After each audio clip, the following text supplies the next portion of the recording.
बिस्मिल्लाहिर्रहमानिर्रहीम। अस्सलाम वालेकुम नाज़रीन कराम, मैं हूं मखदूम शहाबुद्दीन और आप देख रहे हैं मेरा फेसबुक और यूट्यूब चैनल। उम्मीद करता हूं आप सब लोग बखैर व आफ़ियत होंगे और जहां भी होंगे अपने अहल खाना समेत खुश भी होंगे और महफूज भी। नाज़रीन कराम, इस वक्त मेरे उक़ब में साबिक़ वज़ीर आज़म पाकिस्तान इमरान ख़ान की रिहाइश गाह बनी गाला है, जहाँ पर अब से कुछ देर पहले मैं डायरेक्ट एयरपोर्ट से उतरा तो फ़ौरी तौर पर बनी गाला पहुँचा और इमरान ख़ान साहब से एक इंतहाई अहम मुलाकात हुई। इमरान ख़ान के सब्र का पैमाना तो लबरेज़ हो चुका है, लेकिन इमरान ख़ान ने आज जो बातें की हैं इससे पहले ना वो बातें की गई हैं, बल्कि आज डायरेक्ट नाम लिए गए हैं। आज सीधा सीधा अवामी कटहरे में खड़ा किया गया है और आज इमरान ख़ान ने वो सब कुछ भी कह दिया है जो शायद इस वक्त उनसे कोई तवक्को नहीं कर रहा था। लेकिन चूंकि ये मेक और ब्रेक मोमेंट है और इमरान ख़ान अपनी अगली इनिंग्स, जो कि अब ऐसा लग रहा है कि एक जारहाना इनिंग्स का आगाज़ करने वाले हैं, उन्होंने एक एक चीज़ पर बात की है। यहाँ तक कि पंजाब के अंदर जो लिमिटेशंस हैं और उसके अंदर मुक़्तदर हलकों और इंटेलिजेंस एजेंसीज़ का जो किरदार है उस पर पहली मरतबा इमरान ख़ान बोले हैं और हर चीज़ पर उन्होंने बहुत से मामलात पर बहुत कुछ क्लियर कर दिया है। सबसे पहले मैं आपको ये बता दूं कि इमरान खान साहब ने ये बात कही कि मुझे बैलेंस करना पड़ता है। पीटीआई के पास इस वक्त जितनी पब्लिक है, इस वक्त जितनी पब्लिक सपोर्ट है, उसके साथ बहुत ज़्यादा जिम्मेदारी भी आती है और मेरे एक इशारे पे मुझे पता है कि क्या कुछ हो सकता है। इसलिए मैं ये भी देख रहा हूँ, मैं पूरा इस्लामाबाद बंद कर सकता हूँ। मैंने चारों तरफ से इस्लामाबाद को घेरी हुई है हुकूमत, पाकिस्तान तहरीक इंसाफ की है। लेकिन अब इस सारे के सारे मामले में इमरान खान ने एक बात कही कि मैं जो कुछ भी करता हूँ मैं कश्तियाँ जला कर करता हूँ। हम आराम से इस्लामाबाद को बंद कर सकते हैं, लेकिन हम मुल्क की खातिर नहीं कर रहे। मेरे लिए मेरा मुल्की मफाद मेरे सियासी मफाद से बहुत ऊपर है। तो जी, बारिश हो रही थी तो हमने सोचा अंदर आ जाते हैं और आपको आराम से बताते हैं कि आखिर खान साहब ने आज 4-5 नुक्तों पे ऐसी बातें की हैं जो बड़ी इंपॉर्टेंट हैं।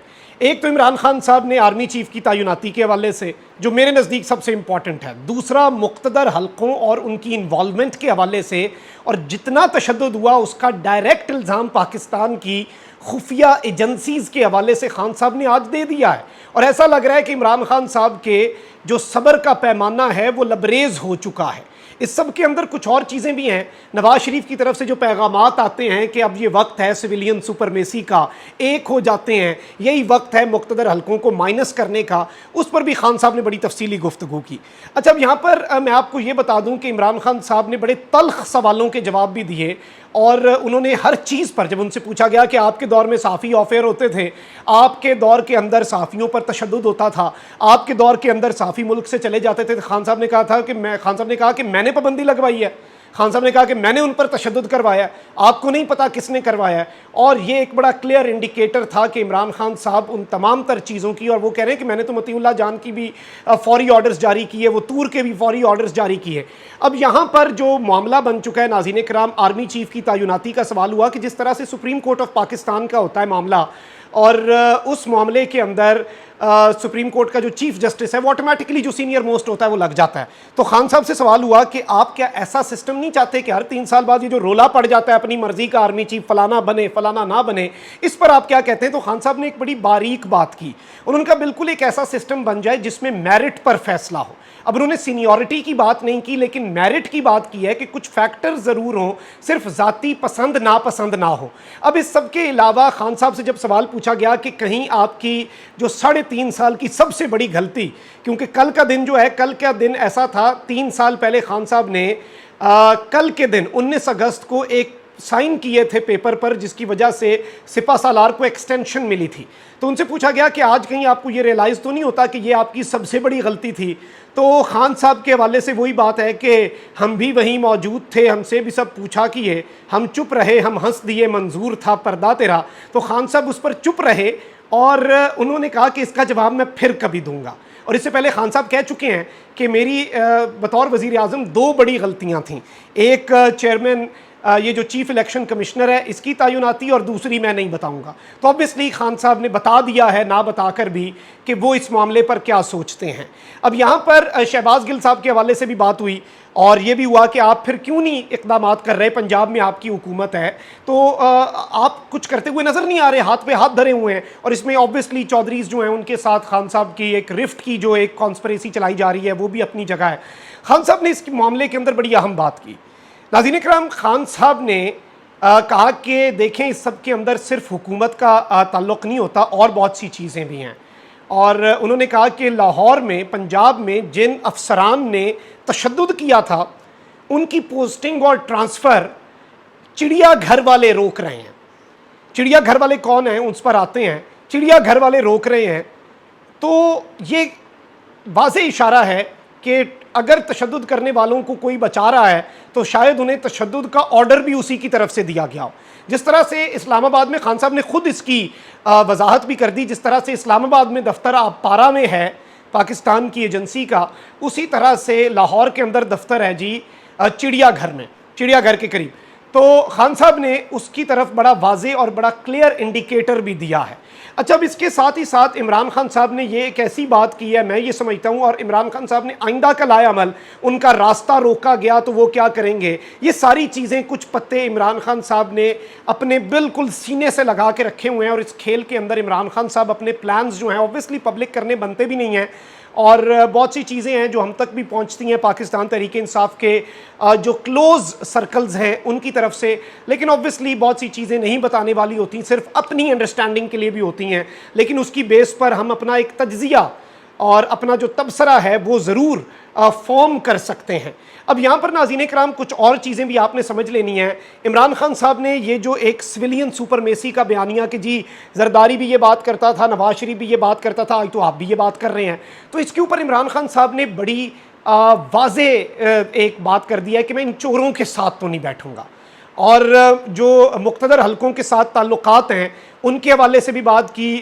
اعجاز الحق صاحب کی درجنوں ملاقاتوں کے حوالے سے بات ہوئی. خان صاحب نے اس سوال کا جواب ابھی بہتر نہیں سمجھا کہ وہ دیں، اور اگر کوئی بیک ڈور چینل اس وقت چل رہا ہے، اور خان صاحب سے جب پوچھا گیا کہ کوئی رابطے ہیں، کوئی آپ کا ان کے ساتھ اس وقت تعلق واسطہ ہے، کوئی بات چیت چل رہی ہے، کوئی مذاکرات چل رہے ہیں، خان صاحب کہ میرا معاملہ صرف اور صرف فری اینڈ فیئر الیکشن پہ ہے.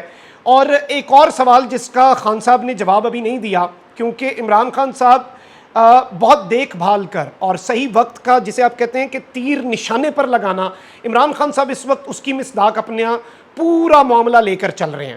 اور عمران خان صاحب سے پوچھا گیا کہ نومبر کی تعیناتی کیونکہ سب سے عام ہے، آپ اس سے پہلے الیکشن چاہتے ہیں یا نہیں چاہتے، تو خان صاحب نے اس پر ابھی جواب نہیں دیا. ایکسٹینشن کے معاملے کے اوپر بھی خان صاحب نے ڈائریکٹلی کوئی بات ابھی نہیں کی، لیکن اوبویسلی وہ بہت کچھ کہہ کر بھی انہوں نے کچھ نہیں کہا، اور کچھ نہ کہہ کر بھی عمران خان صاحب نے یہ کہا جائے کہ سب کچھ کہہ دیا ہے تو یہ کہنا غلط نہیں ہوگا. شہباز گل صاحب کے حوالے سے جب سوال ہوا کہ شہباز گل پر تشدد کرنے والوں کا آپ احتساب کب کریں گے، اور آپ نے بھی اشارہ کر دیا کہ تشدد کرنے والے کون تھے، تو اس پر بھی خان صاحب نے کہا کہ قانون کی حکمرانی، یہ ایک بڑی امپورٹنٹ چیز ہے کہ طاقتور کے لیے جو قانون ہے وہ ایک ہونا چاہیے، اور ان کا اشارہ کیا تھا یہ آپ بھی سمجھتے ہیں. تو یہ میٹنگ ایز اے ہول اگر عمران خان صاحب کا ذہن دیکھا جائے، عمران خان صاحب کی جو سوچ ہے اگر اسے اسٹڈی کیا جائے تو اسے سمجھنے کے لیے بڑا ضروری ہے. خان صاحب نے جو بات میں نے جس طرح سے ابتدائیے میں بنی گالہ کے باہر سے جو بات میں نے آپ کو کہی کہ وہ بیلنس رکھنا چاہ رہے ہیں، عمران خان کبھی نواز شریف نہیں بنے گا، عمران خان سیاسی مفاد کے اوپر ملکی مفاد کو قربان نہیں کرے گا، عمران خان گجرانوالہ جلسے والی تقریر نہیں کرے گا، عمران خان پاکستان کی ریاست کو اور پاکستان کی فوج کو کمزور نہیں کرے گا. یہ بات آپ لوہے پہ لکیر بالکل پکی بات ہے، اور عمران خان اپنی سیاست قربان کر دے گا. لیکن اس کے ساتھ ہی ساتھ عمران خان تمام کردار، عمران خان تمام تر جو سٹیک ہولڈرز ہیں ان سے کسی قسم کی رعایت کرنے کے لیے بھی اس وقت تیار نظر نہیں آ رہے. اور شہباز گل کا کیس چونکہ ایک میک اور بریک مومنٹ ہے پاکستان کے مقتدر حلقوں اور خان صاحب کے درمیان بھی، تو اب اس میں اگر یہ کہا جائے کہ بہت سی بیک ڈور کوششیں چل رہی ہیں، بہت سے معاملات بیک ڈور پہ چل رہے ہیں، بہت سے معاملات کو ٹھیک کرنے کے لیے بہت سے لوگ، بہت سے خان صاحب اور فوج کے جو مشترکہ خیر خواہ ہیں وہ میدان میں ہیں، لیکن عملاً میدان عمل میں جو کچھ ہو رہا ہے اس کی وجہ سے ٹرسٹ ڈیفیسٹ کم نہیں بلکہ بڑھتا جا رہا ہے. خلیج گہری ہوتی جا رہی ہے، برف جو اس وقت جمی ہوئی ہے، سرد مہری بڑھ رہی ہے، برف کی سل جو ہے وہ مزید دبیز تہیں اس کی بنتی جا رہی ہیں. تو یہ ایک بڑی الارمنگ چیز ہے. لیکن اس وقت خان صاحب نے ابھی بھی، میں آپ کو یہ بتا دوں، بجلی بھی چلی گئی ہے، ویلکم ٹو پاکستان، تو خان صاحب نے ابھی بھی یہ بات میں آپ کو بتا دوں کہ انہوں نے کہا ہے، جو امپورٹنٹ بات ہے، جو باٹم لائن ہے، کہ میں ابھی بھی وقت دے رہا ہوں کہ غلطی سدھار لی جائے تو بہت بہتر ہے. اور معاملات کو درست کر لیا جائے. بہت سے لوگوں کے لیے یہ پیغام تھا اور یہ پیغام وہ پہلے بھی دے چکے ہیں. خان صاحب ابھی بھی ملک کا مفاد چاہتے ہیں اور اگر کوئی ملک کا مفاد چاہتا ہے تو وہ معاملات کو درست بھی کرے گا اور چیزوں کو ریورس بھی کیا جائے گا. اپنا بہت خیال رکھیں. اللہ نگہبان. پاکستان زندہ باد.